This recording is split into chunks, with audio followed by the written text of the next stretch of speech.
Private కాలేజీల fee reimbursement బకాయిలను వెంటనే చెల్లించాలంటూ హైకోర్టు ఇచ్చిన మధ్యంతర ఆదేశాలపై కాంగ్రెస్ సీనియర్ నాయకురాలు విజయశాంతి స్పందించారు. న్యాయస్థానం ఇచ్చిన ఈ ఆదేశాలను గౌరవించి వాటిని తూచా తప్పకుండా అమలు చేయాలని కనీస బాధ్యత రాష్ట్ర ప్రభుత్వంపై ఉందని ఆమె స్పష్టం చేశారు.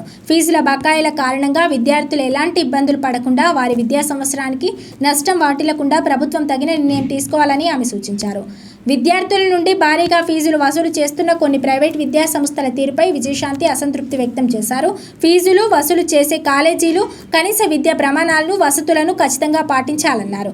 గతంలో విజిలెన్స్ విభాగం సమర్పించిన నివేదికల ఆధారంగా కనీస ప్రమాణాలు పాటించని ప్రైవేట్ కాలేజీలపై ప్రభుత్వం కఠినమైన చర్యలు తీసుకోవాలని ఆమె డిమాండ్ చేశారు. ప్రభుత్వం విడుదల చేసే ఫీజు రియంబర్స్మెంట్ నిధులు సద్వినియోగం అయ్యేలా, అర్హులైన విద్యార్థులకు తగిన న్యాయం జరిగేలా చూసేందుకు ప్రత్యేక చర్యలు చేపట్టాలని విజయశాంతి కోరారు. తెలంగాణ రాష్ట్రంలోని విద్యార్థులందరికీ మెరుగైన వసతులతో కూడిన నాణ్యమైన విద్యను అందించడమే లక్ష్యంగా విద్యా వ్యవస్థలో మార్పులు తీసుకురావాలని ఆమె ప్రభుత్వానికి హితవు పలికారు.